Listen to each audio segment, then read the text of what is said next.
A Mikel Aramburu Urtasun, exconsejero de Hacienda y Política Financiera, para hablarnos del Convenio Económico de Navarra-Estado como columna vertebral del autogobierno.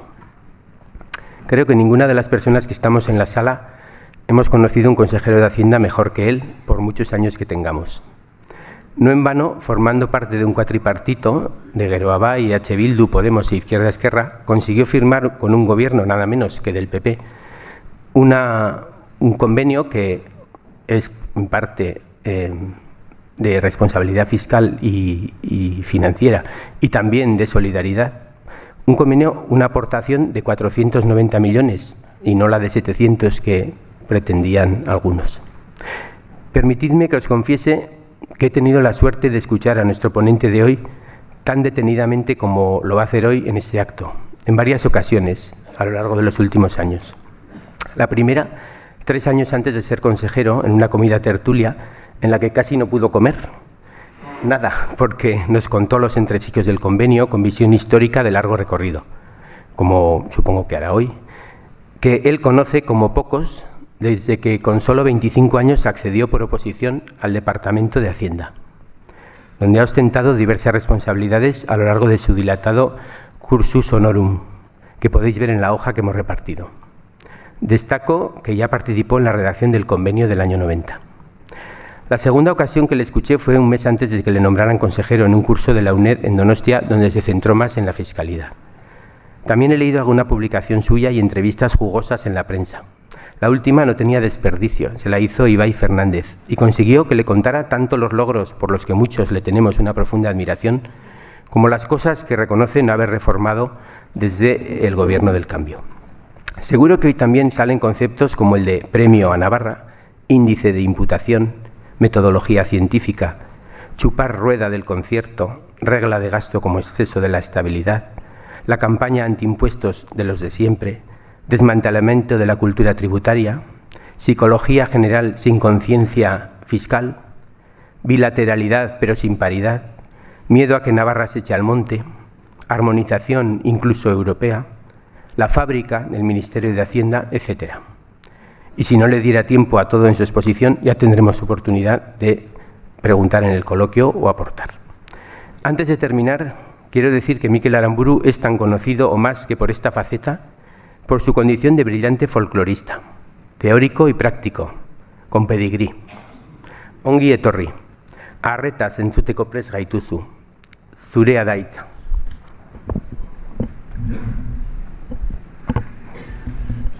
Eskerrik asko etortzeagatik, hasi baino lehen eskerrak eman dizkiet Foro Gogoako lagunei eta bereziki nire Javier Pagola adiskideari. Gracias por su asistencia y también agradecer también la invitación al Foro Gogoa, que tan brillante historia y currículum tiene en esta tierra desde hace más de 20 años, 24, 25 años, y que además esperamos que siga con esta fuerza y esta energía, siendo un foro tan abierto y de tanto prestigio como el que tiene Foro Gogoa. Para mí es un honor, por lo tanto, pasar a la nómina de conferenciantes, a la ilustre nómina de conferenciantes que tiene el Foro Gogoa, con un tema que ahí sí que habéis sido atrevidos, que es árido, realmente árido, que es el tema del convenio económico entre la Comunidad Foral de Navarra y el Estado. La idea de la charla es que sea divulgativa y que podamos salir con 3 o 4 ideas de lo que es este singular régimen de financiación de una comunidad autónoma, de un espacio, de un subespacio dentro de un Estado, que es, como suelo decir por ahí, un hecho en derecho comparado, un hecho de federalismo fiscal singular, único. No existe, al menos en Europa y probablemente en el mundo, no existe ningún régimen de financiación de una entidad subestatal como el del régimen foral de Navarra. La idea, por lo tanto, es explicar en qué consiste, qué es el convenio económico, en sus facetas más importantes, que serían la armonización tributaria, pero también los flujos financieros derivados de la aportación económica que Navarra tiene que hacer al Estado y de los ajustes a la recaudación por imposición indirecta que también hay que realizar. Todo esto suena como muy árido de entrada, luego ya iremos viendo que efectivamente lo es, pero espero poder ser divulgativo en esta materia. También va a ser importante, y por lo tanto me ajustaré a los tiempos, que haya una participación del público y que podáis hacer las preguntas correspondientes, que siempre suelen ser las más interesantes. Dicho esto, creo que tendremos que empezar, aunque sea someramente, por un breve repaso histórico de lo que es la institución del convenio económico, sin entrar en demasiadas profundidades, para podernos centrar en el actual convenio vigente, que data la ley de 1990, aunque luego ha tenido posteriormente distintas actualizaciones y adaptaciones en estos últimos 30 años, ¿no? El pacto económico administrativo que subyace en el convenio económico, que, como digo, un régimen singular de financiación para nuestra comunidad foral, dicen normalmente los historiadores, suelen fijar la fecha de nacimiento en la denominada ley paccionada, la ley de 1841. Antes había también, hay una historia previa porque Navarra es un reino independiente que tiene competencias propias, que tiene hacienda propia y que tiene también sus correspondientes obligaciones con el rey, que en aquel momento se llamaba donativo. El donativo lo tenían que aprobar las Cortes, era un donativo que Navarra hacía a la corona, no estaba sujeto a ningún tipo de reglamentación. Esto estamos hablando del antiguo régimen. Es cierto que los territorios forales de Guipúzcoa, Vizcaya, Álava y Navarra mantienen, después de los decretos de nueva planta, hace ya 300 años que mantienen el régimen foral, porque se habían posicionado en nuestras instituciones a favor de los Borbones, a favor del caballo ganador en aquel tiempo. Todo es historia conocida, o más o menos conocida, pero quiero hacer referencia a ella porque ya llegábamos a la pérdida de la guerra carlista, porque en aquel momento, en la guerra de sucesión, Navarra se unió al bando carlista. Al perder la guerra carlista, tras el abrazo de Vergara, la ley de confirmatoria de los fueros de 1839 da lugar en Navarra a lo que llamamos la ley paccionada de 1841, y en esta ley paccionada, que algunos creen ver y que no vamos a discutir, en esta ley de hace 179 años casi, ya se dice que hay un residuo de aquella autonomía, de aquella soberanía tributaria anterior, y apenas hay 5 o 6 artículos en los que se habla de ciertas competencias en materia tributaria, el estanco de la sal, etcétera, y una aportación, un cupo, como quieramos llamarlo, que tenía que hacer Navarra al Estado por pertenecer, como en aquel momento ya como una provincia, pero con competencias propias. No voy a detenerme en estos temas. Lo único que quiero recalcar es que estamos ante una institución jurídicamente muy antigua, con base en unos derechos históricos que luego van a ser reconocidos en la Constitución vigente de 1978, y que arrancan, por lo tanto, de todo ese proceso histórico, y que luego tiene sus altibajos. A partir de la ley paccionada, Navarra tiene que pagar una aportación al Estado, más unas cargas por culto y clero que luego se compensan por el tema de los intereses de la deuda, que también entonces existían y que eran potentes, de tal forma que el siguiente hito es el que nosotros denominamos el Convenio de Tejada Valdosera, que es de 1877.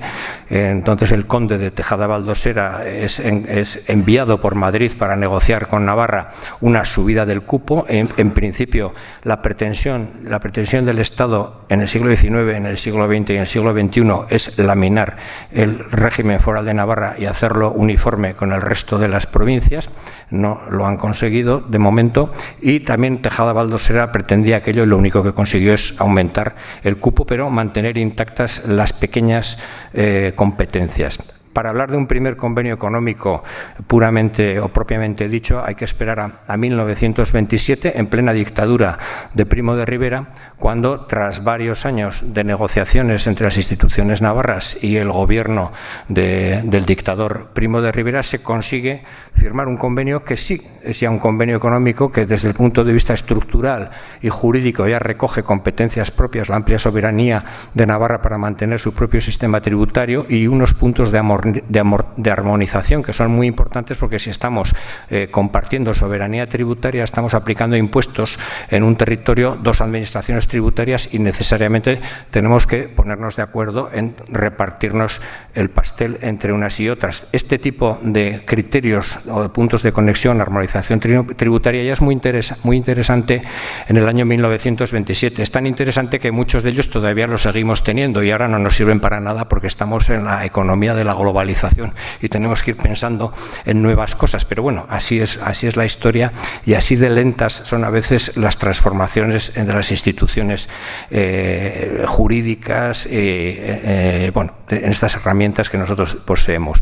1927, por lo tanto, primer convenio en sentido estricto que tenemos. Van a hacer casi 100 años, por lo tanto, de ese primer convenio, que ya marca una tendencia en cuanto a criterios, puntos de conexión, formas de distribución de aportación, de armonización tributaria.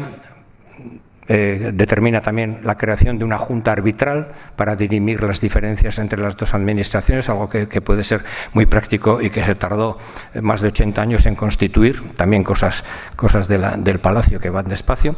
Y con este convenio de 1927 llega la República. La República respeta y mantiene los regímenes forales, tanto del Guipúzcoa, Vizcaya y Álava, que tenían su propio sistema de concierto, por cierto muy similar al nuestro, y el de Navarra. Se mantiene en la República. No se avanza porque no se llega a constituir en un estatuto.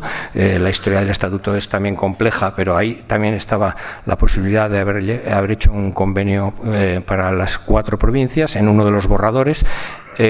Claro, llega la Guerra Civil, el lanzamiento franquista, y en este momento se produce una situación por la cual Franco, por decreto, abolió el régimen de concierto de Guipúzcoa y de Vizcaya por considerarlas provincias exentas, y como premio mantuvo el régimen foral de Álava y de Navarra, de tal forma que Navarra en este sentido se vio favorecida por ese premio que hizo el dictador Franco, y mantuvo el convenio económico, que era el del 1927, y se actualizó en 1941. Se firmó un nuevo convenio en 1941 porque un ministro de Franco, Larraz, ministro de Hacienda, que necesitaba dinero, como no, para sufragar los gastos del presupuesto, impulsó una importante reforma fiscal que necesitaba acomodar lógicamente a Navarra. Entonces se les llamó a los navarros, se les llamó a la Diputación,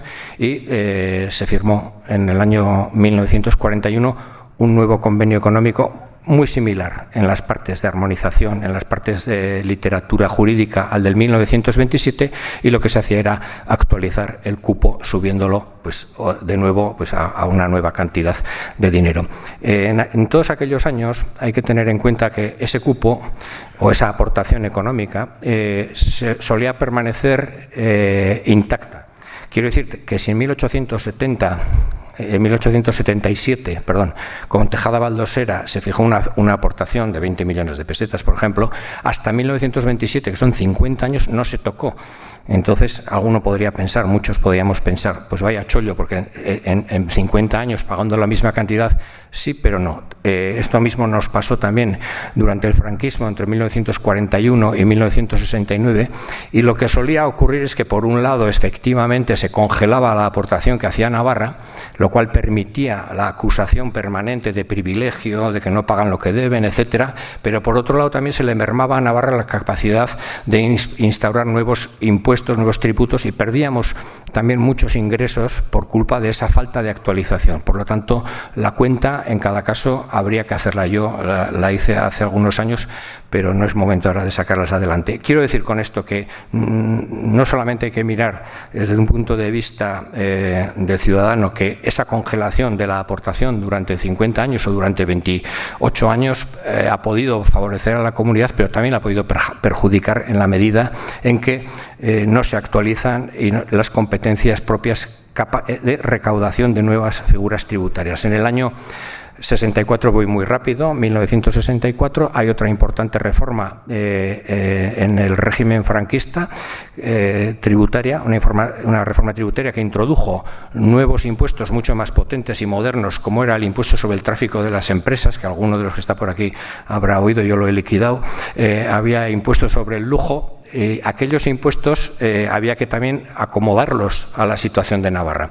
Entonces, en el año 64 se hace esta reforma y nuevamente el Ministerio llama a Navarra y dice: a ver, pasar por aquí, que tenéis que ponernos al día en la aportación económica y también en la armonización tributaria. Aquella negociación del convenio, si la nuestra ha sido dura, aquella duró 5 años y también fue durísima. Yo he tenido ocasión y la suerte de hablar con protagonistas de aquella modificación del convenio del año 69, y la verdad es que fue una negociación dura, a pesar de que estamos en una época franquista, dictatorial, y que las instituciones navarras lógicamente eran sumisas al poder central, con lo cual quiero decir con esto que el ambiente en las negociaciones con Madrid, que esas, como solemos decir, siempre son tensas en la medida que Madrid son centralistas, lo que pretenden siempre es la uniformidad del territorio, lo cual es legítimo también si se quiere pensar, y lógicamente, por otra parte, la posición normal de Navarra ha sido la de la defensa de las instituciones forales históricas, y hasta ahora parece que ha funcionado bien.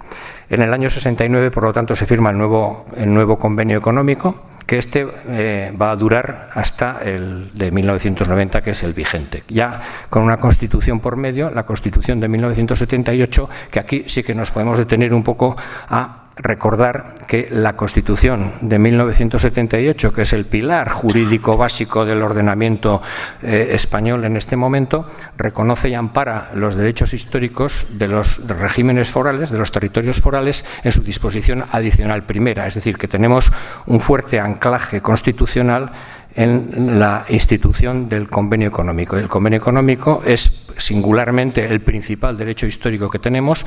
Este derecho histórico está reconocido y amparado en la Constitución, pero no solamente en la Constitución, y aquí estoy dando argumentos un poco para su defensa jurídica, no solamente en la Constitución, sino que también la propia Ley Orgánica de Mejoramiento del Régimen Foral, la denominada LORAFNA, también habla de que el sistema de convenio es el sistema de financiación singular de la comunidad foral.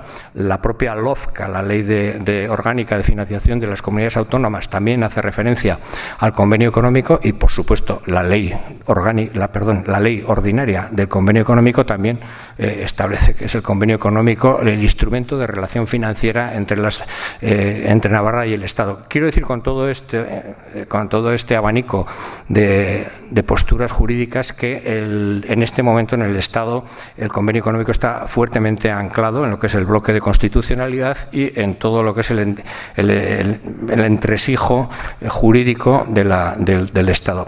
Con lo que quiero transmitir es que es difícil que unilateralmente o por parte de alguien se pueda modificar, eliminar el convenio económico, como algunos políticamente, algunos discursos estamos escuchando. Dicho esto, haciendo esta defensa de tipo jurídico de lo que es la realidad del convenio como institución, y diciendo además la dificultad que puede haber en su eliminación de forma unilateral, todo es posible, pero vamos, muy poco probable, porque además en un caso de estos también la propia ciudadanía navarra tendría algo que decir, habría que consultarle, ¿no? Espero o supongo. O sea, quiero decir que en este sentido no hay una preocupación inminente en cuanto a la desaparición de este régimen característico propio y singular que tenemos. Bien.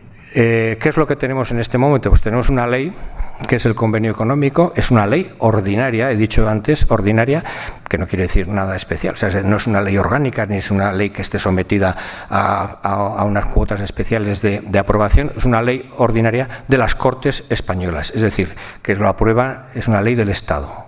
La ley, que en este caso nuestra, es la ley del año 1990.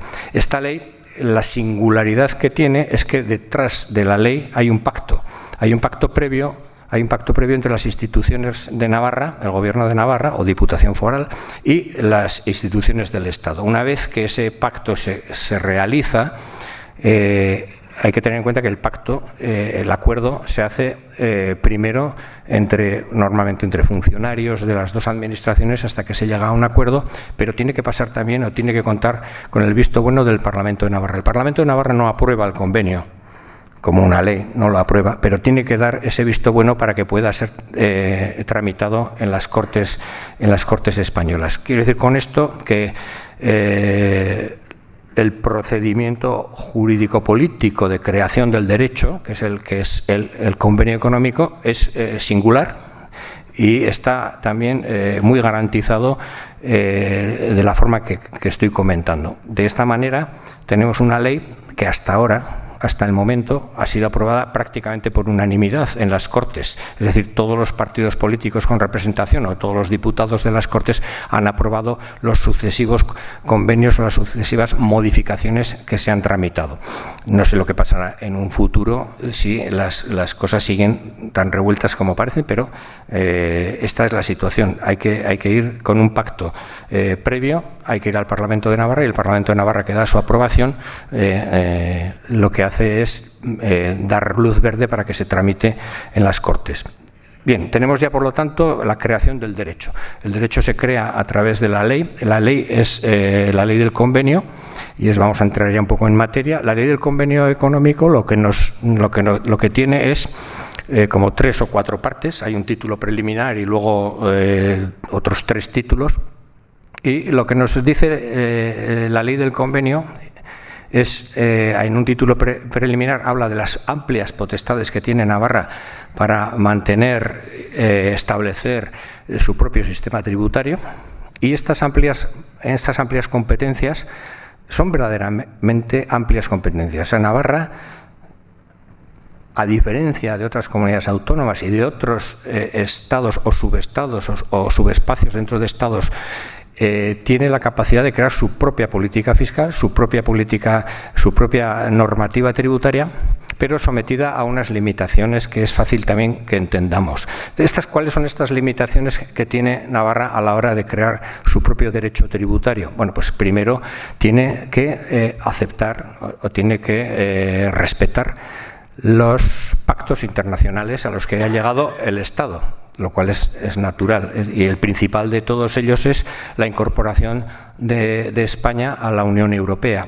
La Unión Europea, el derecho comunitario es derecho vigente, que es de aplicación directa en todos los Estados miembros, y por lo tanto, cuando la Unión Europea dicta una directiva comunitaria en imposición indirecta, por ejemplo en el IVA, se tiene que aplicar automáticamente en el Estado español y también en Navarra, porque no se puede separar Navarra. Pero no solamente son los pactos internacionales de la Unión Europea, puede ser la OCDE, puede ser acuerdos con la Santa Sede, que también nos obligan, porque el Estado español pacta con la Santa Sede determinados acuerdos, como la financiación, y entonces eso también obliga a Navarra. Es decir, que Navarra tiene que respetar los pactos internacionales. ¿Qué más cosas tiene que respetar Navarra? Pues, por ejemplo, tiene que respetar la nomenclatura, la terminología y los conceptos de la Ley General Tributaria, porque si no, no se podría gestionar con eficacia los impuestos. Esto también parece razonable. Hay otros límites, como por ejemplo uno muy curioso, porque es un concepto jurídicamente indeterminado, pero que se utiliza también mucho desde el punto de vista de la demagogia política, que es que Navarra nos obliga, el convenio económico nos obliga a Navarra a mantener una presión fiscal efectiva global equivalente a la de España. Creo que lo digo bien. Dice presión fiscal efectiva global equivalente.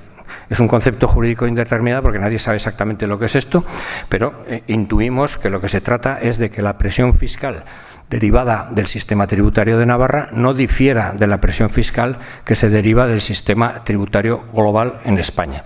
No impuesto por impuesto, figura por figura, no, sino en global.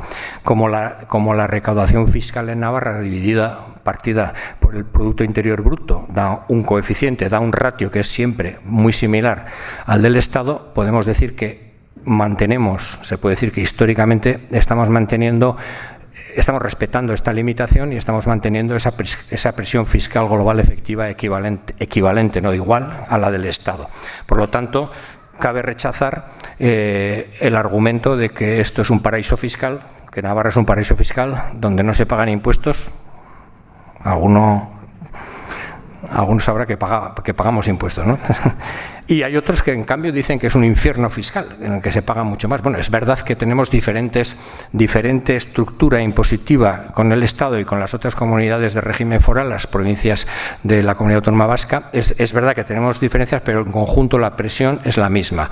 Que Navarra ponga el énfasis en subir un poquito los tipos marginales del IRPF más altos, pero también baja los más bajos, con lo cual hay una equiparación. En el impuesto sobre sociedades también hay modificaciones importantes en las que se puede hacer comparaciones y bueno, hay un tipo de sujeto pasivo que sale beneficiado con unos tipos y otros salen perjudicados.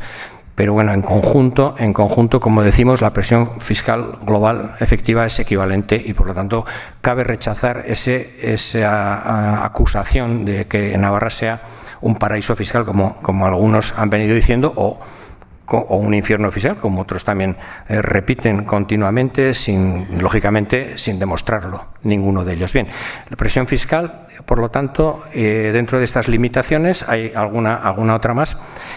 Y una vez que tenemos este cuadro, lo que hace el convenio es ir desarrollando una parte larga, densa, que es de qué manera se armonizan los distintos tributos convenidos o concertados, los tributos que coexisten en las dos administraciones. Nos vamos a encontrar con una serie de impuestos.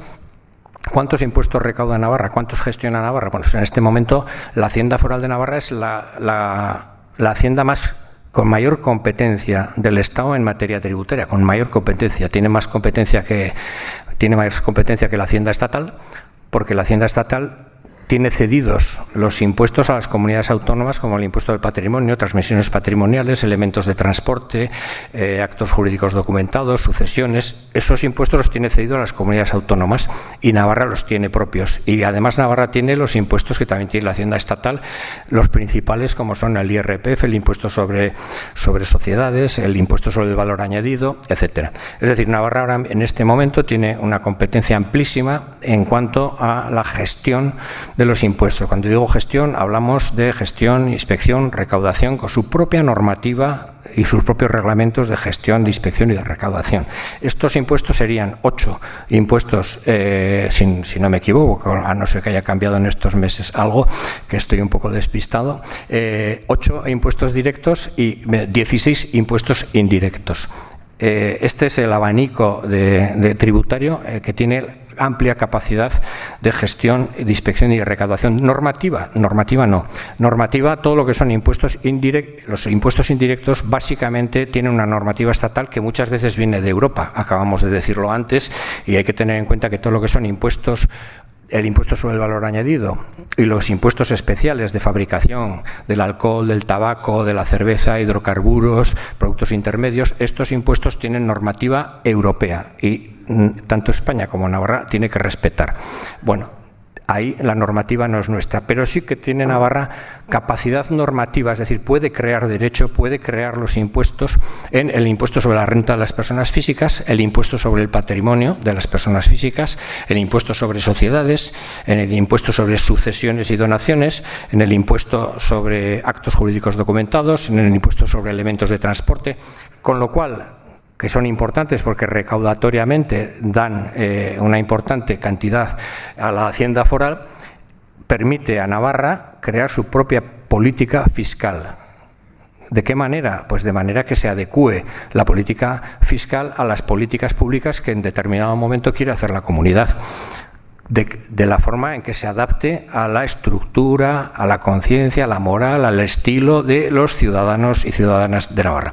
Esto se hace como a través del Parlamento. El Parlamento es el que tiene la potestad legislativa y mediante acuerdos o pactos se llega a la creación del derecho tributario, como estamos acostumbrados a ver periódicamente, que se van creando, se van modificando, se van actualizando, se van adaptando los distintos impuestos para satisfacer la necesidad de recaudación que financia los presupuestos.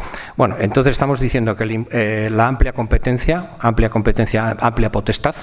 de Navarra para recaudar, gestionar sus propios impuestos, todos los 24, todas las figuras tributarias, más digo que la Hacienda estatal, también más que la Hacienda del País Vasco, porque aquí, aunque no es el tema, pero hay que recordar que el Gobierno vasco no tiene competencias propias en materia tributaria, sino que las competencias son de las diputaciones forales de Guipúzcoa, Vizcaya y Álava, que recaudan, gestionan sus propios impuestos y luego hacen una aportación al Gobierno vasco al Gobierno de la comunidad para hacer sus propias políticas y para financiar sus competencias en educación, en sanidad, etc. Bien, con lo cual tendremos en nuestro caso, en el caso del territorio foral de Navarra, coincide Gobierno y coincide la Diputación, el territorio histórico de Navarra coincide con la Comunidad Foral de Navarra y por lo tanto las dos instituciones se solapan, se juntan y tenemos esa competencia plena incardinada en nuestro régimen foral de la Comunidad Foral. Bueno, esta parte que no vamos a entrar en ella, que es la de la armonización, sí que es importante que nos quedemos con una idea.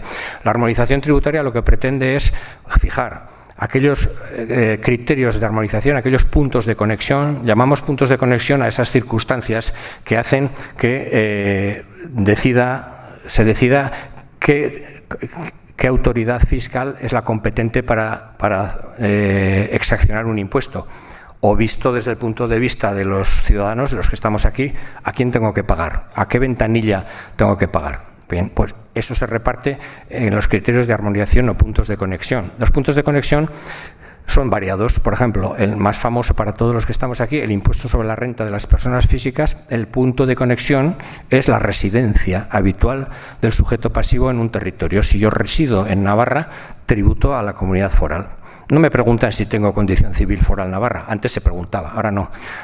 No me pregunto si tengo el domicilio en Navarra o no. No, me preguntan, la pregunta es la residencia eficaz. ¿Pero residencia cuándo? La mitad del ejercicio, la mitad del periodo impositivo. Pues si el periodo impositivo es de 365 días, pues 183 días. Allá donde yo resida 183 días al año, ahí tengo que tributar. Puede ser en la Comunidad Foral de Navarra, o puede ser en la Agencia Estatal Tributaria, o puede ser en la Hacienda Foral de Guipúzcoa, o en donde tenga yo la residencia efectiva. Alguno dirá, ¿y esto cómo se controla? Pues no es muy fácil, porque es una cuestión de hecho y es una cuestión que hay que probarla. En principio es el contribuyente, es el sujeto pasivo el que dice dónde reside. Por eso es bastante fácil, y que no salga de aquí entre nosotros, es bastante fácil decir que se vive en un sitio aunque se viva en el otro. Otra cosa es que te encuentren o no te encuentren la correspondiente administración competente que se siente perjudicada por esa falsa declaración de residencia. Bien, con esto lo que quiero decir es que el punto de conexión en impuesto de la renta de las personas físicas es el de la residencia También en el impuesto sobre el patrimonio, porque el impuesto sobre el patrimonio para las personas físicas está vinculado estrechamente al impuesto sobre la renta, de tal manera que en su concepción inicial el impuesto sobre el patrimonio sirve para controlar la renta por variaciones patrimoniales. Bueno, esa es la idea inicial del impuesto sobre el patrimonio, que luego no se utilizó jamás, pero ahí está también esa herramienta. Por lo tanto, residencia. Hay otros puntos de conexión. Claro, si estamos hablando del impuesto sobre sociedades, en el impuesto sobre sociedades, que afecta a las entidades jurídicas, a las empresas que tienen personalidad jurídica propia, el impuesto sobre sociedades, lo que los criterios de armonización dicen es, bueno, pues allá donde se realicen las operaciones, allí donde esta empresa realice las operaciones, allí se va a devengar el impuesto. Puede ocurrir que una corporación, una empresa, tenga una factoría en Landaven y que tenga otra factoría en Valencia. Entonces, bueno, tendrá que computar qué operaciones se realizan desde Landaven y qué operaciones se realizan desde Valencia y hacer una cifra relativa, un cálculo con el 70% y el 30%. Con esos porcentajes hará una liquidación de acuerdo con la normativa del impuesto de su domicilio fiscal, y entonces con la cuota que le salga a pagar, 100 por ejemplo, dará 70 a Navarra y 30 a la agencia estatal. Es decir, aplica la cifra relativa de las operaciones, la aplica directamente a la cuota final que le sale después de liquidar el impuesto con la normativa del territorio de su domicilio fiscal, porque el domicilio fiscal es uno, es aquel en el que coincide el domicilio social y la gestión efectiva y dirección efectiva de los negocios. Otra cosa que en el año 1927 era bastante parecido, porque estaban las oficinas en un primer piso de la Plaza del Castillo y ahí se llevaban las operaciones, pero ahora no sabemos tampoco muchas veces dónde se dirige una empresa, que a veces los consejos de administración incluso los hacen por videoconferencia y cada consejero está en un país o en un territorio distinto. O sea, se nos complica mucho algunos conceptos que hemos heredado del siglo XX y que ahora se nos quedan un tanto obsoletos y que hay que echar imaginación y hay que actualizar. Es uno de los problemas que tenemos con el convenio, no solo con el convenio se tiene que adaptar con más flexibilidad a los cambios normativos, pero también la normativa tributaria se tiene que adaptar con más velocidad a los cambios de la sociedad y de la economía. Bien, esto es una reflexión que me viene al paso.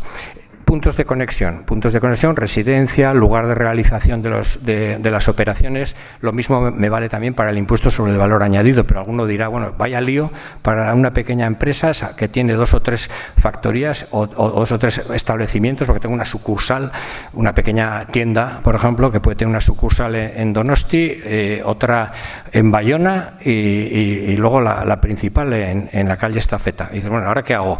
Bueno, pues normalmente pues se hace un criterio que es hasta 7 millones de euros de cifra de negocios, hasta 7 millones de cifra de negocios. No te preocupes de cifras relativas ni de cálculos y tributa totalmente, íntegramente a la administración tributaria de tu domicilio fiscal. Eso se hace para evitar complicar la vida a las pequeñas empresas hasta 7 millones de euros. A partir de 7 millones de euros, que por cierto en la Comunidad Autónoma Vasca son 10, y ahí tenemos una discrepancia porque no hemos conseguido convencer al Estado que actualice esta materia, pero bueno, creo que pronto se podrá conseguir, porque mientras tanto estamos ahí con unas cifras distintas. Bueno, hasta 7 millones de euros, por lo tanto, si tenéis empresa, no os preocupéis, solamente tenéis que tributar al domicilio fiscal, que espero que sea en Navarra. Puntos de conexión. Por ejemplo, el lugar de radicación de los bienes inmuebles. Esto es curioso, pero, por ejemplo, en el impuesto sobre donaciones, o sobre todo en el impuesto sobre donaciones, en una donación que hago yo a mis hijos, donación de padres a hijos, muy típica y muy característica, si en la donación hay inmuebles, los bienes muebles irán al domicilio de la persona física, pero el inmueble tiene que tributar al territorio donde está radicado el inmueble. Bueno, pues es una curiosidad. ¿Y en sucesiones por qué no? Bueno, porque en sucesiones es distinto. En sucesiones se atiende como punto de conexión a la residencia del causante, es decir, del que se muere. El que se muere, que no va a pagar el impuesto porque lo va a pagar sus herederos, es el que decide, según dónde reside, a qué territorio se va a pagar. Bueno, estos son pequeñas anécdotas, no vamos a entrar en todos los puntos de conexión, además cada uno de ellos da muchos problemas, para eso están también los tribunales, para que no se aburran. Y lo que quiero decir con esto es que en esta primera parte del impuesto, del convenio, lo que se está haciendo es repartir el pastel, que somos todos nosotros los ciudadanos, entre las administraciones, que no son 2, que son 5, porque también está Guipúzcoa, Vizcaya y Álava, además de la Agencia Estatal y la Hacienda Foral de Navarra. Por lo tanto, esto que he dicho entre 2, hay que pensar que en algunos casos son 5 ventanillas, a las cuales una empresa puede tener que asistir. Voy a ver cómo vamos de tiempo. Voy a ir no. Esto es importante porque luego viene la parte financiera. ¿Qué es fundamentalmente la parte financiera? Bueno, hemos dicho que Navarra tiene competencia propia para exaccionar su propio sistema tributario. ¿Y qué ocurre? Que Navarra tiene que financiar con la recaudación de su sistema tributario, tiene que financiar sus propios presupuestos generales. Todas las políticas públicas que se hacen, siempre decimos lo mismo, sanidad, educación, infraestructuras, etcétera, ayuntamientos, financiación de las entidades locales, todo esto lo tiene que financiar con el dinero que obtiene de los propios ciudadanos, pero además hay una factura muy importante que tiene que pagar, que es una factura que tiene que pagar Navarra al Estado por aquellas competencias que el Estado realiza que no son asumidas por Navarra. Claro, en la vertiente de los ingresos prácticamente tenemos el 100% de la competencia, pero en la vertiente de los gastos, Navarra no tiene el 100% de los gastos. Hay competencias que no son de Navarra. La Casa Real, siempre ponemos el mismo caso. Defensa, justicia, I+D+I, y lo que es más gordo, los intereses de la deuda, la aportación del Estado español a la Unión Europea. Es decir, hay una serie de gastos del presupuesto estatal que no son competencias asumidas por Navarra. Esto es importante entenderlo porque esta es la clave del sistema de financiación nuestro de Navarra. Navarra tiene competencia para recaudar los impuestos de sus ciudadanos al 100%, con eso tiene que pagar su propio presupuesto, pero a la vez tiene que pagar la cuota por ser socio del Estado español, o si se quiere, por tener la franquicia, porque el Estado español presta unos servicios que Navarra no presta, que son, como hemos dicho, las cargas no asumidas, intereses de la deuda, aportación a la Unión Europea, defensa, seguridad, desempleo, pensiones no contributivas, justicia, becas, I+D+I, el Museo del Prado, la valla de Melilla, las subvenciones al transporte de Baleares y de Canarias. O sea, hay cientos de partidas en las cuales Navarra tiene que contribuir a sufragar. ¿Cómo se hace esto? Bueno, pues se hace a través, el convenio nos dice, a través de un índice de imputación. Entonces, Navarra tiene que pagar un porcentaje de todas esas cargas.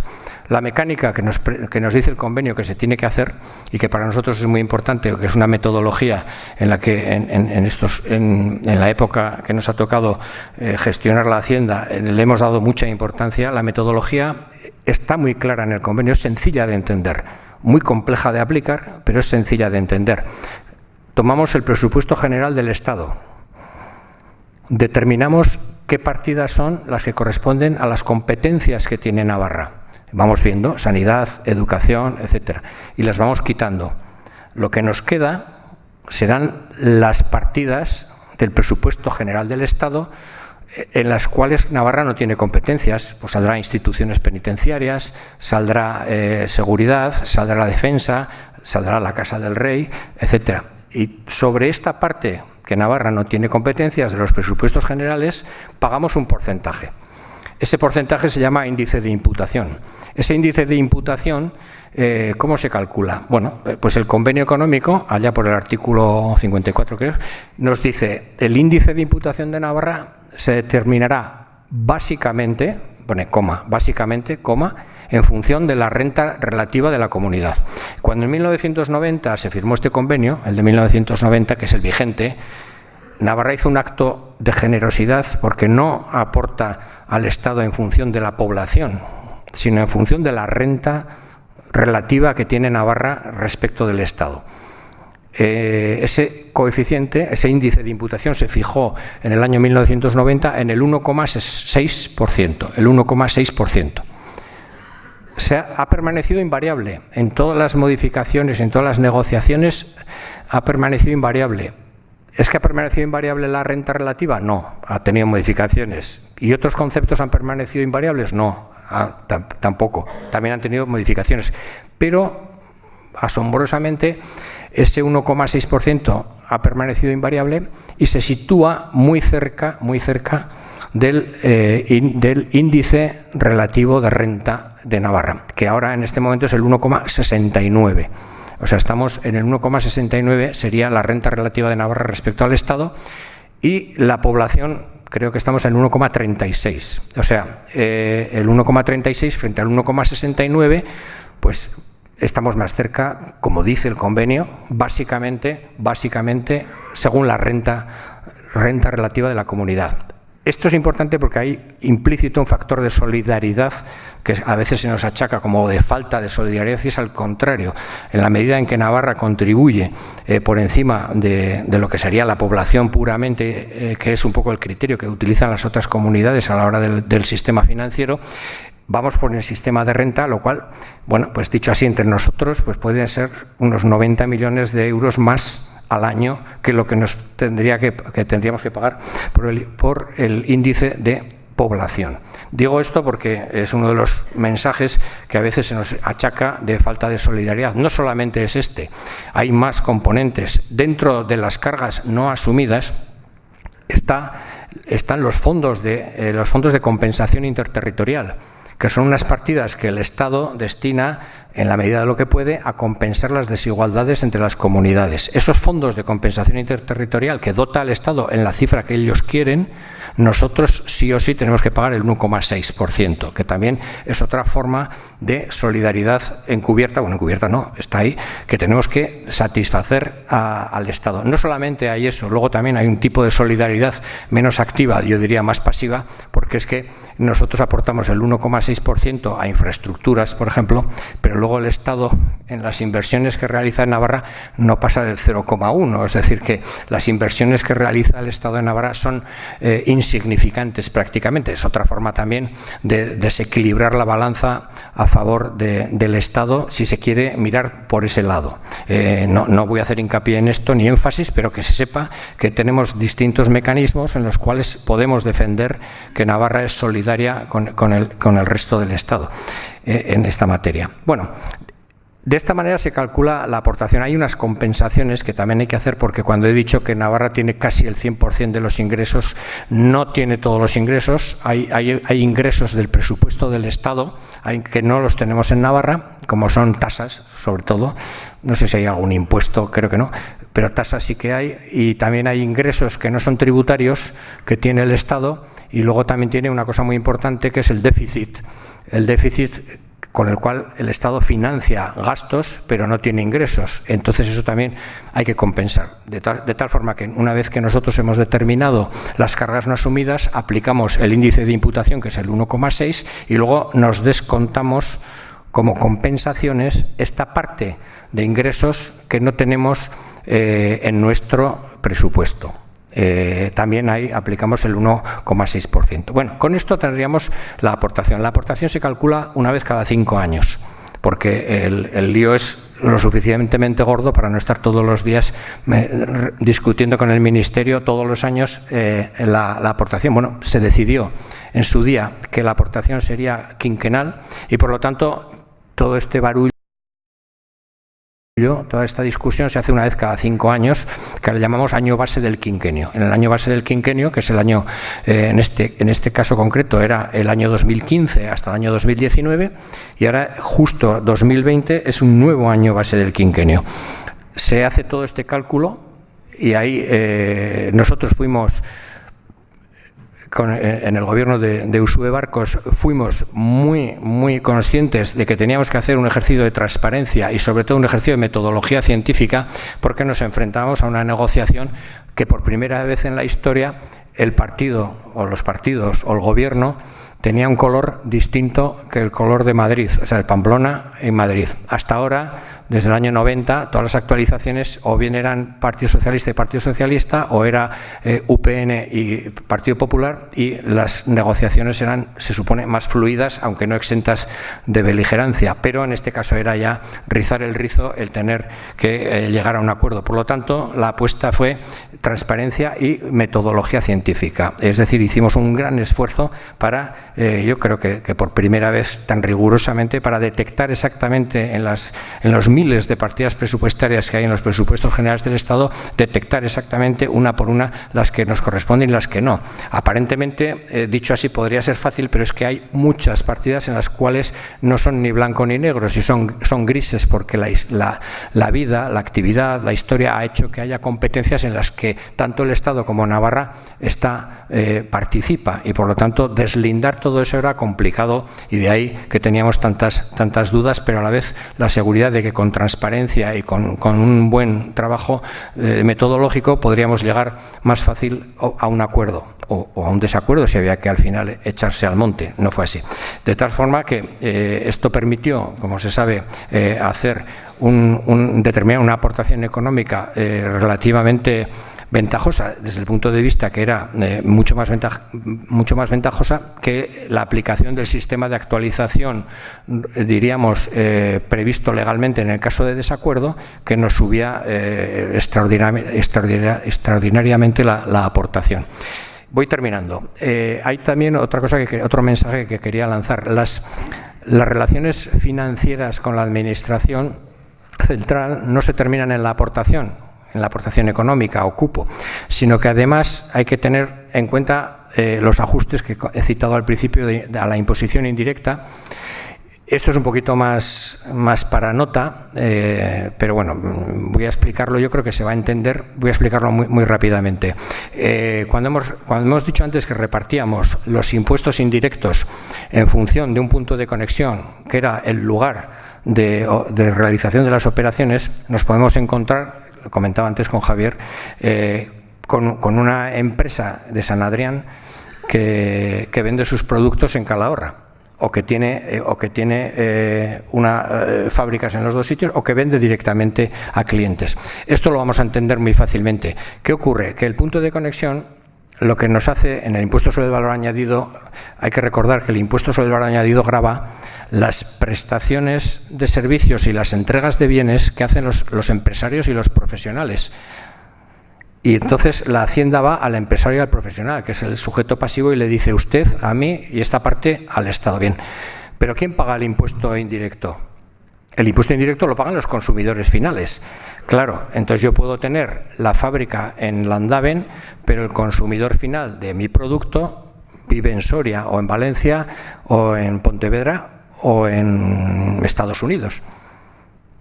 Entonces, ¿qué ocurre? Que yo estoy recaudando un impuesto que el consumidor final lo ha pagado en otra comunidad, y viceversa. Los consumidores navarros compramos bienes y servicios cuyo impuesto se ha ingresado en otra comunidad. Esto, obviamente, obliga a hacer un ajuste entre administraciones. Y este ajuste a la recaudación se realiza mediante fórmulas bastante complejas que nunca funcionan del todo bien, y que esto tampoco salga de aquí, pero que se crearon en el año 1986, en el otoño del año 1985, para cuando entrase en vigor el impuesto sobre el valor añadido el 1 de enero de 1986. Las fórmulas son muy bien intencionadas porque lo que pretenden es salvaguardar la eficiencia en la gestión de cada una de las administraciones. Es decir, si a mí me ajustas la recaudación al consumo de los navarros, me da igual si recaudo poco o mucho, me lo vas a dar al final.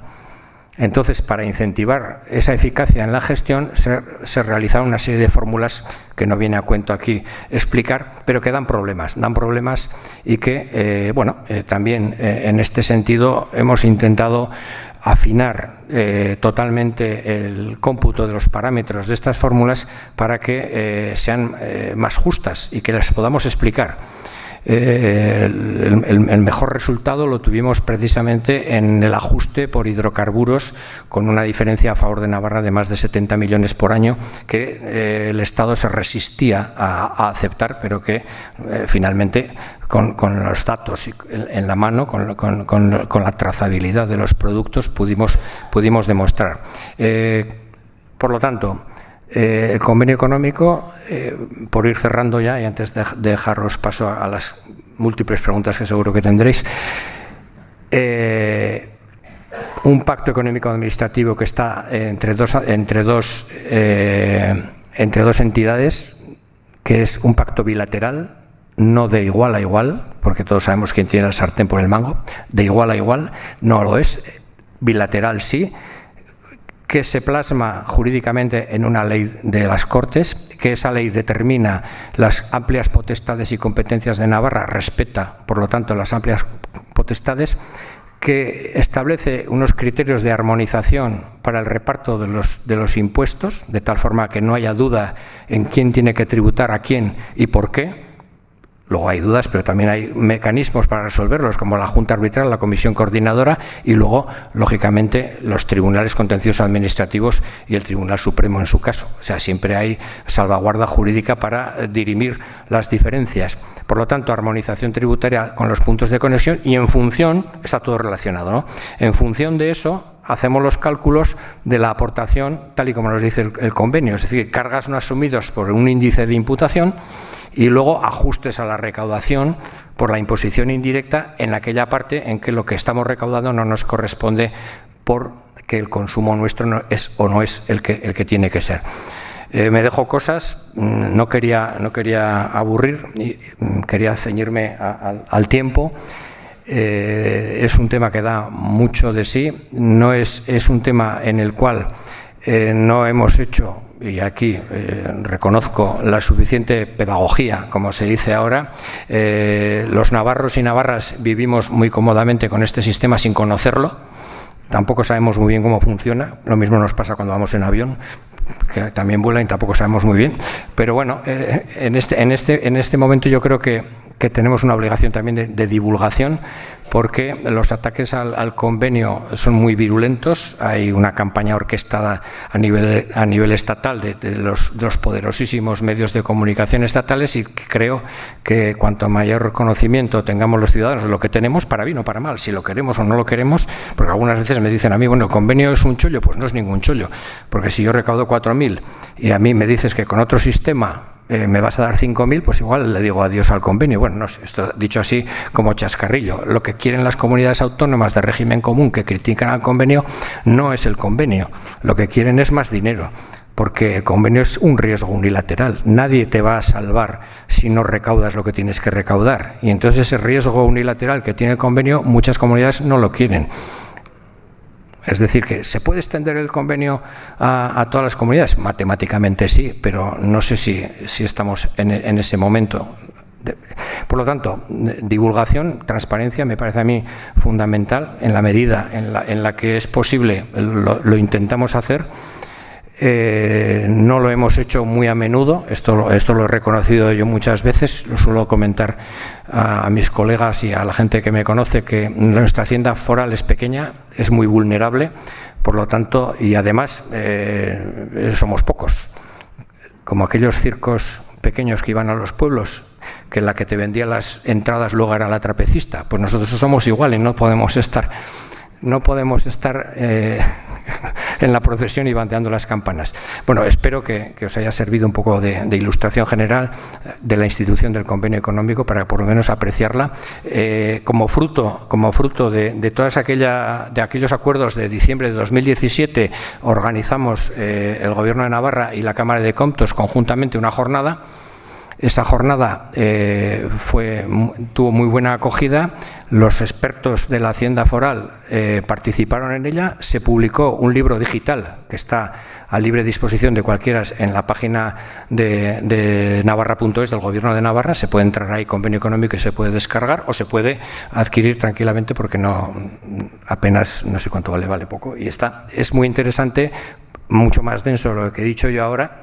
No he querido leerlo todo porque no íbamos a tener tiempo, pero recomiendo que al que tenga interés que también lo vea. No estoy haciendo propaganda, estoy haciendo divulgación del tema. Muchas gracias. Eskerrik asko, queda a vuestra disposición.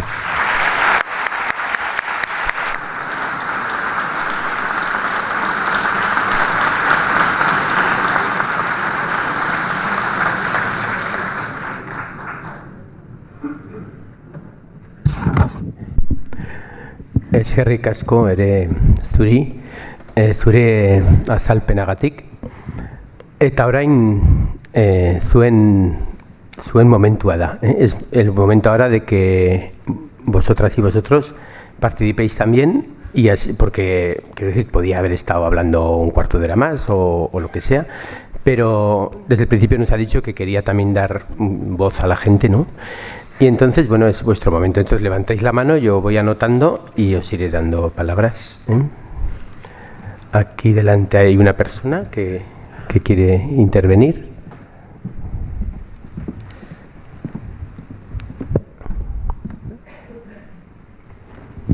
No sé si hay alguna otra persona que quiera intervenir, y así pues hacíamos 2 o 3 preguntas y contestaba esa primera ronda. No sé si hay alguien más que ahora mismo... también ahí, Pello, detrás. Una segunda persona. ¿Y alguno más? ¿O de momento así? Vale, pues 2 personas y luego escuchamos las 2 preguntas o las 2 intervenciones y luego Miquel interviene. Bueno, pues muchas gracias, Miquel, por esta exposición. Qué bien me hubiera venido hace 4 años y medio, pero bueno, nunca es tarde si la dicha es buena. Y... a ver, yo, como has dicho, hay muchos ataques ahora y va a haber más durante esta legislatura al sistema tributario nuestro, porque parece ser que el tema de la financiación autonómica va a ser uno de los temas más importantes, ¿no?, que están ahí, las autonomías queriendo mejorar su situación. Entonces, yo cuando hablo de esto con gente de otros sitios, sí que me dicen que, claro, vosotros, qué suerte, bueno, ya saben, ¿no?, lo habrás oído muchas veces, vosotros sois unos privilegiados, tal. Y cuando les digo que, bueno, pues igual la solución es que esto se extendiera todo a las demás comunidades, lo que siempre me dicen es, bueno, pero no seríamos capaces de recaudar lo que recaudáis vosotros, no dispondríamos de los mismos recursos, pues porque es una comunidad más rica, con menos población, lo que sea, ¿no? Yo eso no lo acabo de tener claro, si esto sería extrapolable a otras comunidades. Y luego, bueno, lo de el porcentaje que se aplica a la cantidad que hay que dar en el convenio del 1,6, claro, comparada con la población, pues estamos bastante por encima, comparado con la renta, pues estamos un poco por debajo, ¿no? Que eso también te lo reprochan. Entonces, bueno, yo no sé y tú dices que en realidad no lo querrían porque, bueno, sí, esto ya lo hemos comentado otras veces, porque tiene otras contraprestaciones, el hecho de la autonomía, y no te salvan la situación desde el Estado cuando la necesitas, pero no lo tengo yo tan claro, que no sé, mi impresión es que la gente dice que, como les va tan bien, pues nosotros también queremos, ¿no? Pero no, como que no lo ven posible porque no, pues eso, ¿no?, lo que he dicho antes. Vale.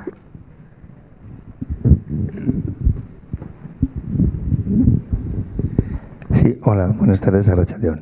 Yo quería plantearte tu postura, diríamos, de estos 4 años pasados en contacto con, no solamente dentro de las comunidades del Estado español, sino a nivel de otras relaciones comunitarias de Europa. ¿Cuál es el por qué, razones de por qué ese debate que hay entre los centralistas a ultranza, y pondríamos a nuestros vecinos franceses, por ejemplo, poner un ejemplo, pros y contras de por qué hay estas distintas opciones?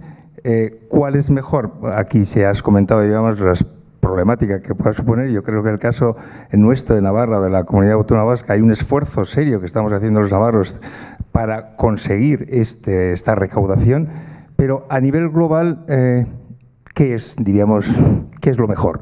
En tu opinión, por distintas comparaciones que has podido tener de otros países, otras comunidades, en mi opinión, yo lo digo simplemente que la medida que el poder, y en este caso el poder fiscal, está más cerca de las comunidades, más cerca de los ayuntamientos, tengo pequeña experiencia en ayuntamiento, creo que tenemos más fuerza de poder convencernos y de que lo que hacemos o lo que pagamos lo vemos más directamente que si es una comunidad o a nivel estatal o a nivel europea. Yo quisiera que me dieses tu opinión más como profesional, digamos, que has trabajado sobre todo estos 4 años, y cómo transportar, cómo ver un poco esas diferencias y si merece la pena ese esfuerzo que vamos haciendo contra todos estos ataques que hemos recibido y vamos a recibir, el mantener como criterio que es mejor, da más fuerza a los propios vecinos y vecinas el tener no solamente la comunidad fiscal, sino otras autonomías para poder vivir un poco mejor.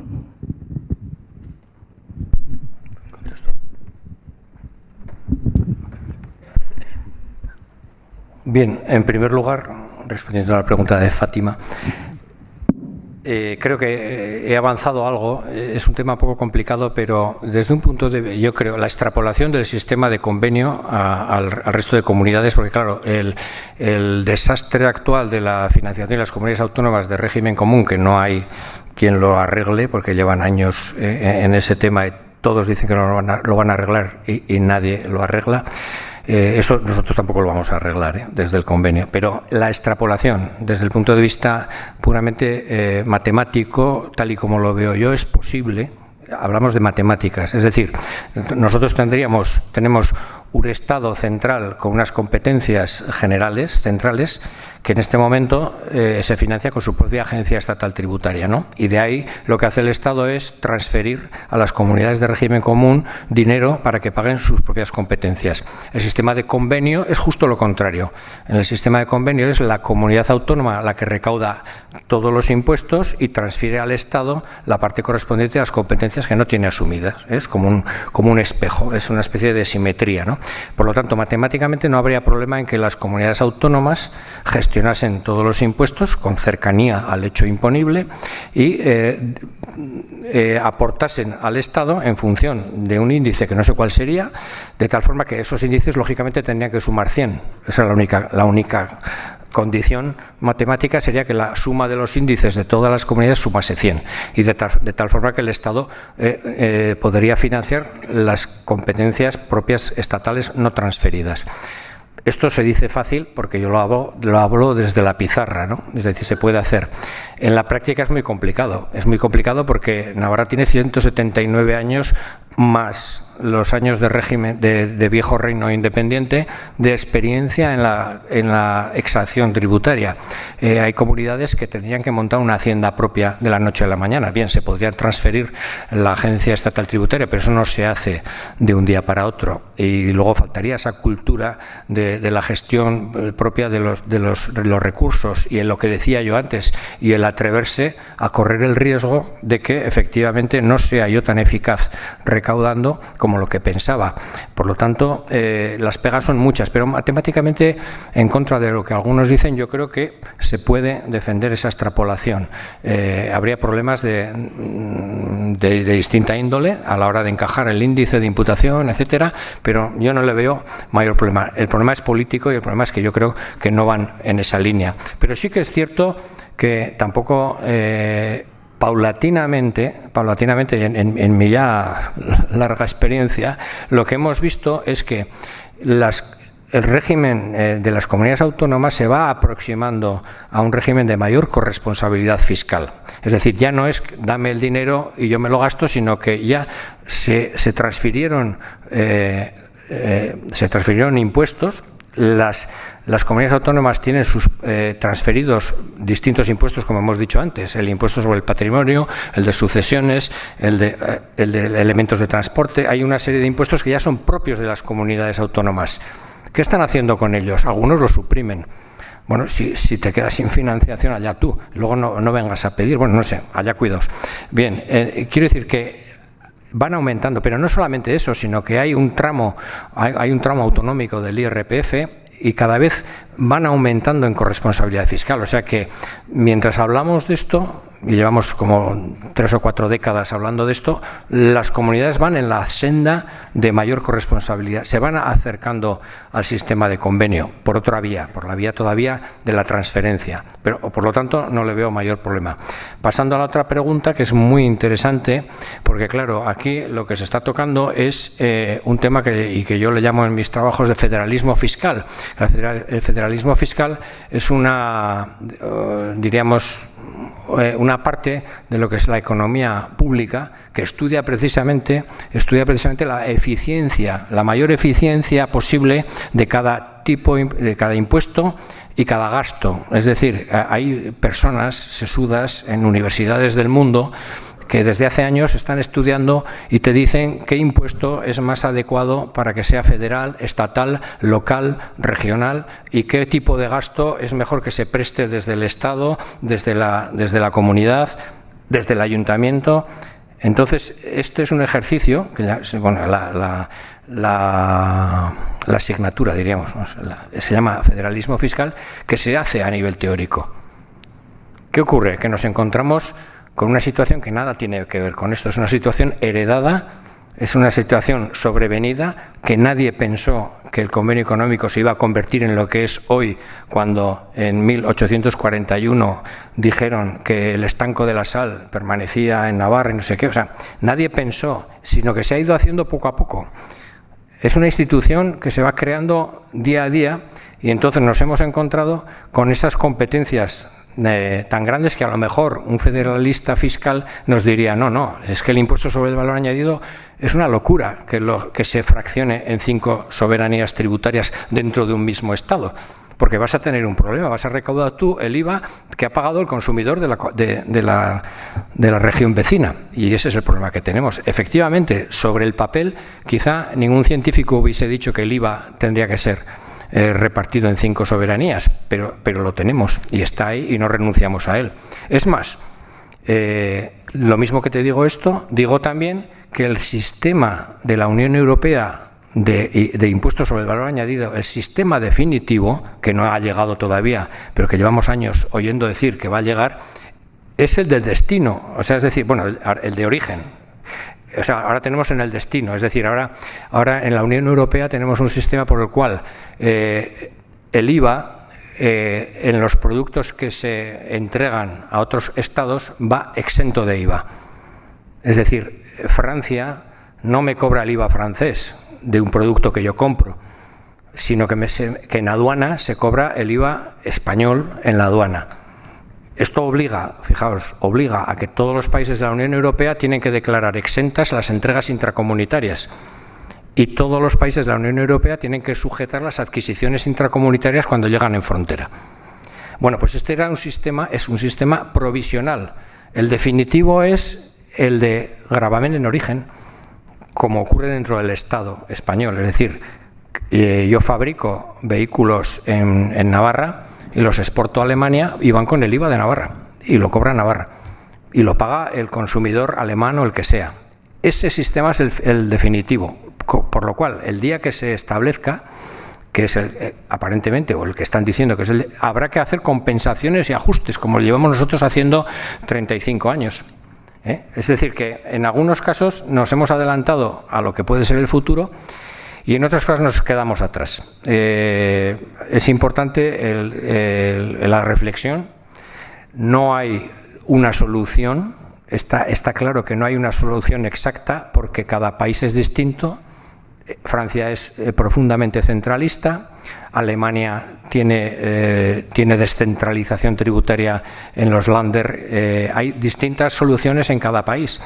El caso del Estado español es muy singular porque tiene el régimen de financiación de las comunidades autónomas y este régimen muy singular histórico de los derechos forales, de los territorios forales que llamamos convenio económico y concierto. Pero ya digo, es una casualidad. O sea, desde un punto de vista de un científico sería una anomalía. Esto ha llegado así y eso es un poco también lo que siente el centralista, ¿no? ¿Por qué tengo que mantener esta antigualla de este residuo de foralidad que me complica la gestión diaria, ¿no? Pero es así. Y en este sentido nosotros la estamos defendiendo porque fundamentalmente lo que dota a la comunidad, sean unos impuestos u otros, es de responsabilidad. Es decir, si a mí me das el dinero sin mirar de dónde viene y me lo gasto, no es lo mismo que si yo tengo que sacarlo de los bolsillos de mis conciudadanos, y la responsabilidad intrínseca de esta operación es mucho mayor. O sea que solamente desde el terreno de la moral es más defendible este sistema que el de la transferencia pura y dura, en la medida en que crea administradores más responsables, me parece a mí. Y es un poco lo que he visto yo en mi vida profesional, incluso de los que me antecedieron en el trabajo.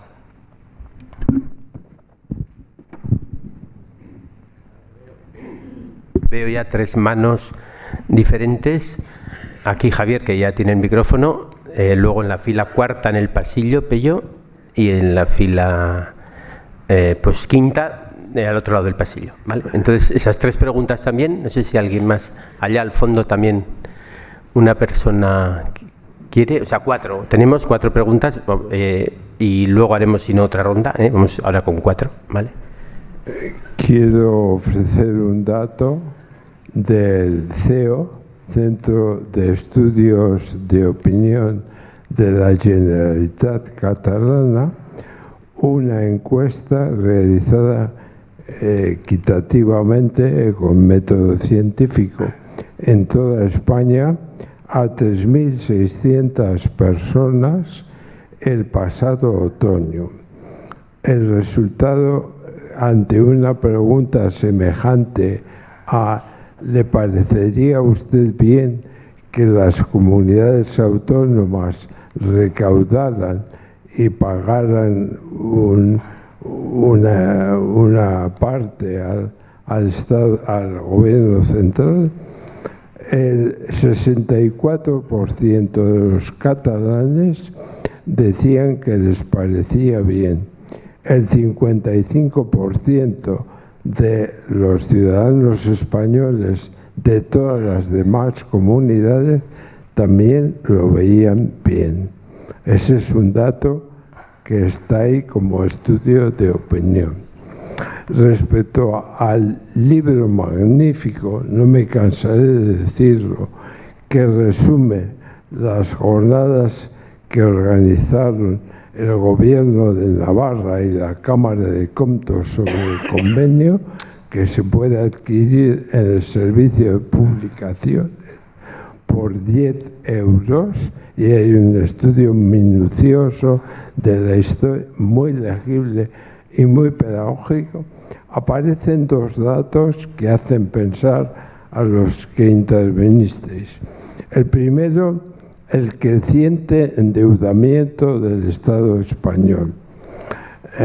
Navarra tiene que participar con su 1,6% en la amortización de los intereses de esa deuda.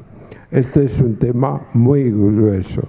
El otro tema grueso, a la luz de todos, es cómo está creciendo el PIB de la Comunidad de Madrid mientras descienden otros. Un periodista de Bilbao, muy activo, me decía que el PIB relativo de la comunidad autónoma era, al comienzo del último concierto, un 6,6%. Ha bajado a un 6,1%.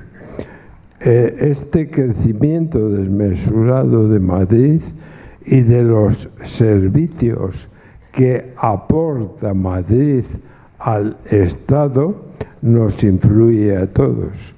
Gracias.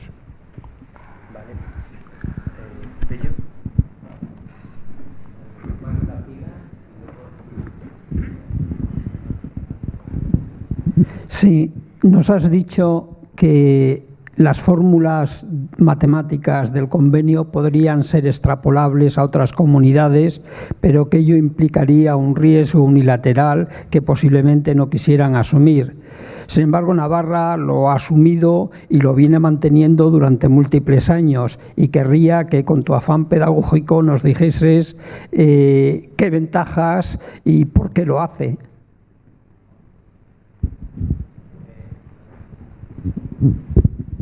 Hola, buenas. Primero, felicitarte porque hacer ameno un tema como este me parece que tiene mucho mérito.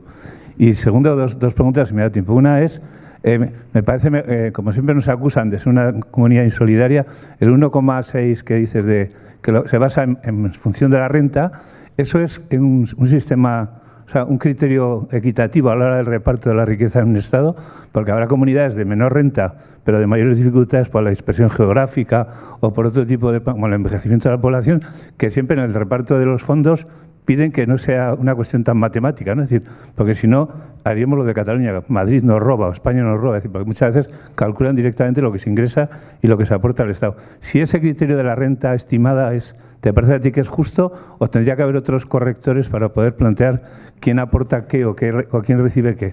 Y la segunda cuestión es la de si es una ley ordinaria la que regula el concierto, una ley de las Cortes, por mucha protección inconstitucional que hay, una ley ordinaria podría destruir este tipo de competencias, ¿no? No sé, no he visto yo la salvaguarda muy constitucional si una ley ordinaria la regula y la puede destruir. Gracias.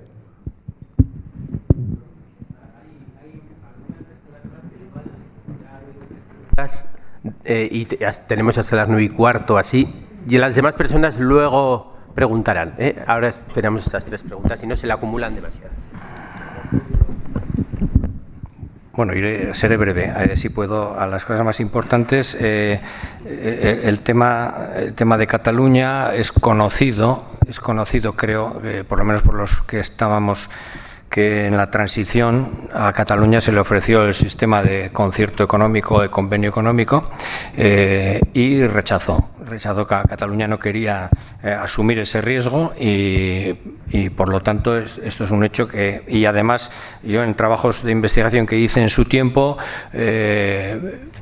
vi que la opinión general de los consejeros de Hacienda de las comunidades autónomas en aquel momento, hablo ya hace 15 años así,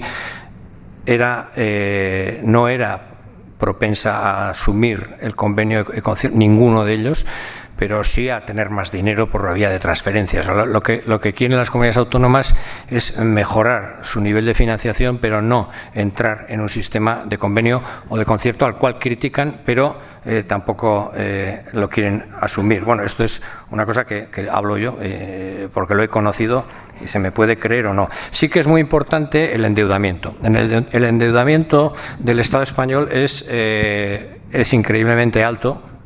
Sobrepasa el PIB del Estado, la deuda, y claro, los intereses anuales de la deuda es una cantidad exorbitada que se nos va de la cabeza, de la cual tenemos que pagar sí o sí el 1,6%. ¿Por qué? Porque lo dice expresamente el convenio. El convenio se firma en el año 1990 y el año 1990 en el convenio Navarra aceptó que una carga no asumida eran los intereses de la deuda del Estado, intereses y amortización. ¿Por qué se hizo así en el año 90 ese tipo de generosidad, entre comillas? Pues porque, claro, en el año 1990 el endeudamiento no era algo corriente por parte de las instituciones, tampoco del Estado, y cuando el Estado se endeudaba lo hacía para hacer inversiones en infraestructuras, etcétera, que podían ser sostenibles y que podían favorecer al conjunto de todos los ciudadanos y ciudadanas del Estado. Entonces Navarra asumió que los intereses de esas deudas contraídas para hacer esas inversiones, lógicamente tenía que ser una carga no asumida por la cual teníamos que contribuir. ¿Qué ha ocurrido en estos 30 años? Pues que se ha desmadrado totalmente la deuda en el Estado se ha endeudado hasta para pagar nóminas, gasto corriente, transferencias a comunidades autónomas, etcétera, creando una bola de tal tamaño que los intereses prácticamente absorben la mayor parte del presupuesto estatal. Y de esos tenemos que pagar el 1,6% sin haber disfrutado en absoluto de esas inversiones o de el destino. Es al contrario, han ido a otras comunidades o a otros fines, ¿no? Entonces, de ahí que para nosotros sea una preocupación desde el punto de vista técnico y jurídico que esa cláusula se tenga que seguir manteniendo, ¿eh? Porque, claro, en este momento todavía el déficit es alto y como el déficit se compensa en la aportación, pues no nos está haciendo excesivamente daño. Pero en el momento en que el Estado español comience a amortizar deuda o a devolver y no tenga déficit, la situación de la Hacienda foral por culpa de esto puede ser crítica. Esto lo estamos avisando desde hace tiempo, no me va a tocar a mí, afortunadamente, pero eso no quita para que sea un problema a medio plazo muy importante y me alegro que lo haya recordado porque no lo he dicho, pero es uno de los temas actualmente de lo que es la aportación del Estado, la parte más importante, si pudiésemos fraccionarla en distintos destinos, la parte más importante con diferencia es los intereses de la deuda estatal, o sea, de la parte que de los 570 millones aproximadamente que estamos pagando, un 11% o más va destinado a los intereses de una deuda que fue destinada a cualquier otra cosa menos a infraestructuras o a Navarra, ¿no? Las ventajas del convenio, bueno, yo creo que y las he repetido varias veces. Si empezásemos de cero, no sé si diseñaría un modelo como el convenio económico. Nos hemos encontrado con que es una tradición de la Hacienda que ha creado también una idiosincrasia en cuanto al funcionamiento. Insisto en que nos dota de una mayor responsabilidad a los administradores públicos en cuanto a la administración y gestión de los bienes, del dinero, y no necesariamente es mejor o peor que otros sistemas. Podríamos buscar también otros sistemas, como hemos comentado antes, a través de las fórmulas de federalismo fiscal, pero obviamente a Navarra le ha venido bien. También hay que decir una cosa,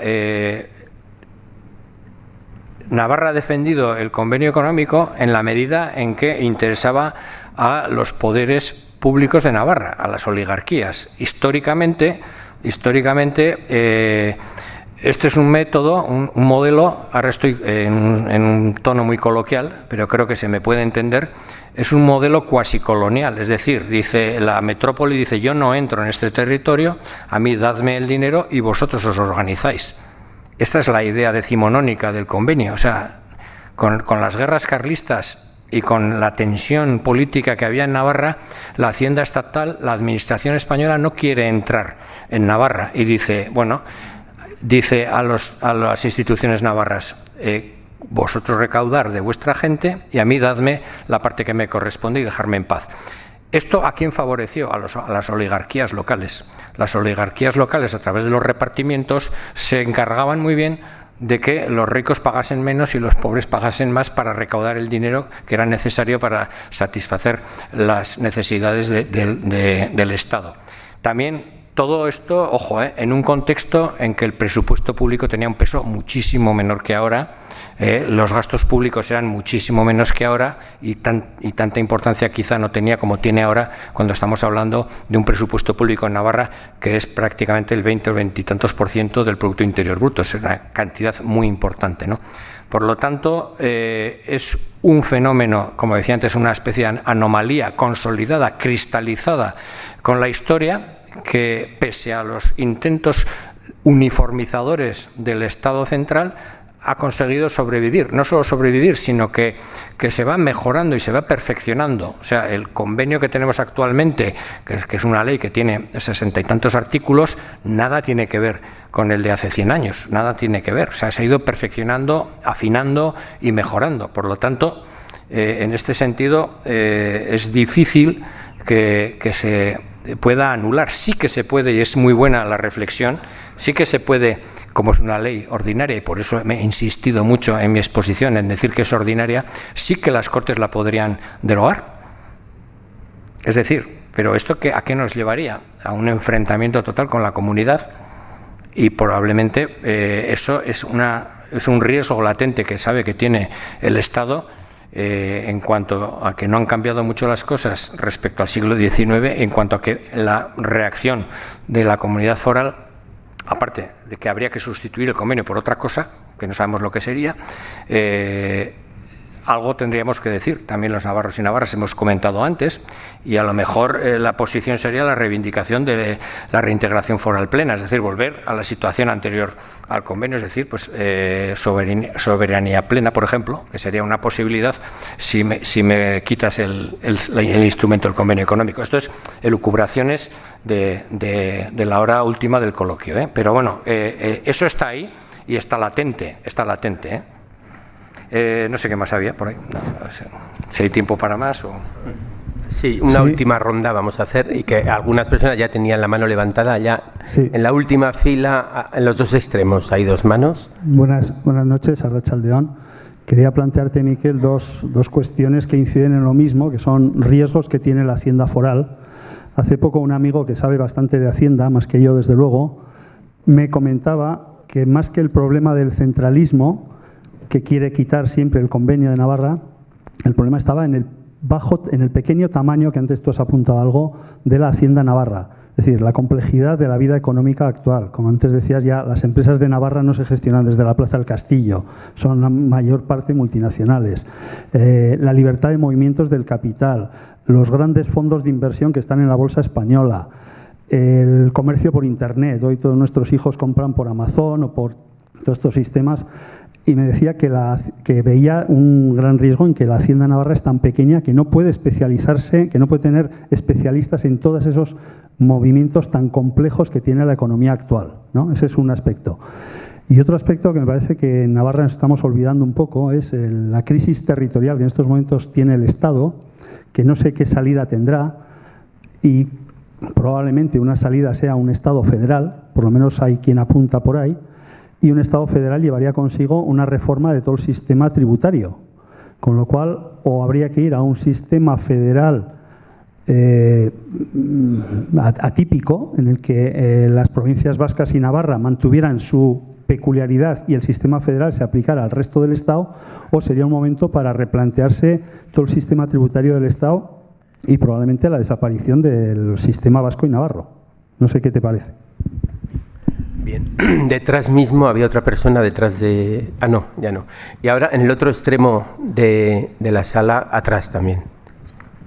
Yo, mientras se desplaza Pello, también tenía una pregunta relacionada con Europa. Bueno, si el autogobierno es para tener mayor bienestar, y se ha demostrado que el autogobierno nos ha dado un mayor bienestar, hago una doble pregunta. Por un lado, ¿qué anclaje europeo tiene esto? ¿No? Porque ha habido sentencias europeas, que ahora no recuerdo cuándo han sido, pero que le han dado una cierta reconocimiento a estos sistemas forales, ¿no? Que en Europa hay 27 estados con su hacienda, más las 4 administraciones forales, ¿no? Y por otro lado, si aquí la presión fiscal es mucho más baja, o bastante más baja que en Europa, ¿no? Varios puntos más baja. Si una armonización fiscal o una presión efectiva global equivalente no a España tanto, sino a Europa, es decir, que se armonizara de alguna manera esto, ¿no nos traería un mejor sistema de bienestar? No sé. Y ahora la pregunta que hace. Buenas tardes. Gracias por la presentación. Y a mí me ha surgido, hace cosa de 5 años, hubo una polémica con el IVA de Volkswagen. ¿Podrías explicar brevemente qué es lo que ocurrió en ese caso? Gracias. Lo he entendido yo. Porque no sé. ¿Qué pasó con el IVA de Volkswagen? Ya. Es que hay una reverberación y se oye más aquí. No sé. Ya. No, ya no hay más. Ya con esto ya acabaremos con las... Vale, bien. Bueno, el problema de la globalización de la economía es precisamente el más importante al que se enfrenta la Hacienda Foral de Navarra. Yo lo tengo escrito por ahí. La Hacienda Foral es pequeña y vulnerable, lo que en el siglo XX, incluso en el XIX, ya no me acuerdo del XIX, del XX algo sí, en el siglo XX lo que era una ventaja comparativa, la proximidad que teníamos al hecho imponible, en una hacienda cercana al contribuyente, a todos los efectos, para bien y para mal, eso se ha perdido totalmente. Entonces ahora estamos ante un mundo globalizado, una economía global en la cual se nos escapa no solo a la Hacienda Foral de Navarra, sino a las haciendas estatales de todos los países de la Unión Europea. Tienen el mismo problema con las ventas online. o con cosas como las criptomonedas, que no sabemos lo que son. O sea, hay un mundo ahí que es el mundo real, en el cual no estamos preparados, ni se ha adaptado la normativa, ni el convenio está preparado, y ese va a ser el gran reto de la Hacienda en un futuro. O sea, no solamente podemos confiar en los ajustes a la recaudación por imposición indirecta, por aquello de decir, bueno, pues si el consumidor navarro compra a través de Amazon, pues bueno, luego ya en el ajuste de la imposición indirecta ya me llegará así, y los impuestos directos, y si Amazon, por decir un nombre que no salga de aquí, no declara tampoco en el Estado español, ¿quién me va a hacer la compensación? Es decir, el más importante, y lo tengo escrito también en la presentación del libro, el mayor reto del convenio de la Hacienda Foral es precisamente el derivado de la globalización, la facilidad que tienen las grandes corporaciones multinacionales o nacionales en desplazar la base imponible hacia territorios de baja o nula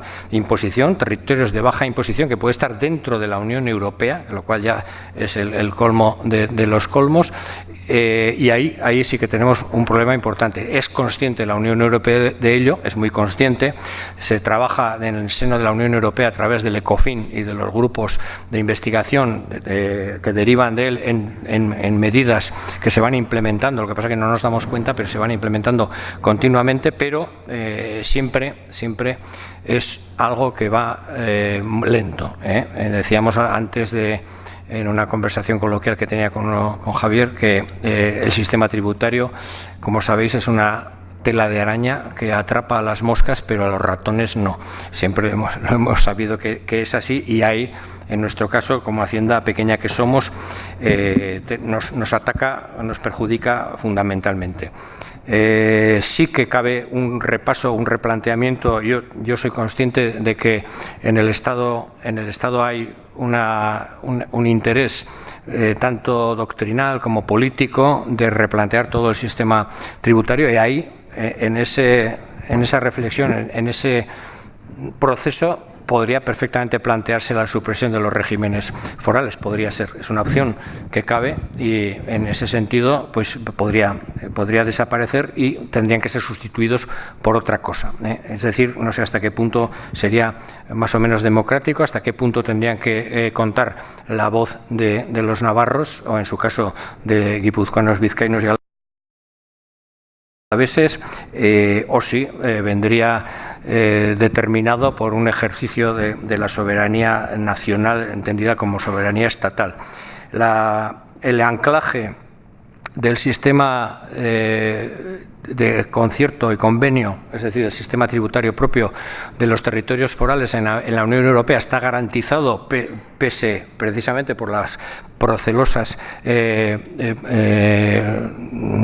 deriva que tuvo determinadas normativas. En concreto, estoy recordando aquellas famosas vacaciones fiscales que aprobaron. Nosotros estuvimos a punto de aprobar y las retiramos. O sea, Navarra también aprobó las vacaciones fiscales. Aquello fue impugnado por otras comunidades ante los tribunales de la Unión Europea, y se puso en tela de juicio no la medida en sí, sino el propio sistema fiscal. En aquel caso era el sistema fiscal vasco, pero nos afectaba directamente a nosotros porque era lo mismo. Al final, la célebre sentencia de las Azores determinó, y esto nos viene bien porque ya crea jurisprudencia, de que una cosa es el sistema fiscal que tiene anclaje jurídico en la Unión Europea y que es respetado por la Unión Europea como soberanía tributaria, y otra cosa es que luego hagas un uso indebido y apruebes normativa que vayan en contra de la libertad de movimientos de los bienes y de personas, que es una de las limitaciones que me parece que no he dicho al principio, que tenemos también como potestad o como competencia en la competencia normativa. Es decir, no podemos ni Navarra ni el Estado dictar normas tributarias que vayan en contra de la libre circulación de los bienes y de las personas. Si tú das un beneficio fiscal a una determinada empresa por ser navarra y no a la que es no residente, aunque también trabaje y tenga un establecimiento permanente en Navarra, pero no tiene el domicilio fiscal en Navarra, estás cometiendo una discriminación contraria al derecho europeo y, por lo tanto, te dicen que es ilegal esa norma, pero no el sistema fiscal. Por lo tanto, a través de la sentencia de las Azores, yo creo que en ese sentido estamos tranquilos en este momento, nunca se sabe, ¿eh? Este es un mundo muy cambiante. La presión fiscal europea, muy buena pregunta. Aquí lo que estamos es siempre comparándonos con otros países. Es cierto que la media de presión fiscal en Europa es superior en unos 9 o 10 puntos a la española, y por lo tanto a la de Navarra, porque hemos dicho que tenemos una presión fiscal global efectiva equivalente. Entonces, como tenemos igual, es cierto que en los países más desarrollados de la Unión Europea la presión fiscal, es decir, aquello que se recauda dividido por el Producto Interior Bruto, llega a un 36% o más, incluso a un 43%, según qué países. España está muy lejos todavía de eso. Ahí se meten los impuestos y también las cotizaciones de la Seguridad Social, en el numerador. En el denominador, el Producto Interior Bruto. ¿Qué quiere decir eso? Que son países en los cuales la economía social es más avanzada, tienen más recursos las administraciones y, por lo tanto, las políticas públicas son más intensas. La diferencia entre Europa y Estados Unidos es unos 12 puntos de presión fiscal, ¿eh? Estados Unidos es un país en el que no tiene tanta protección social a sus ciudadanos. Europa son países que sí que tienen esa protección y se encaminan de esa forma. Que vayamos en un sentido o que vayamos en otro lo tendrá que decidir el pueblo soberano, como tiene que ser. Generalmente nosotros lo que queremos es servicios de los países nórdicos, aunque algunos lo que quieren es impuestos africanos, pero las dos cosas a la vez.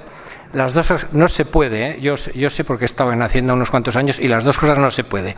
O tenemos impuestos caros para servicios caros, o si no, no podemos mantener ni financiar los servicios.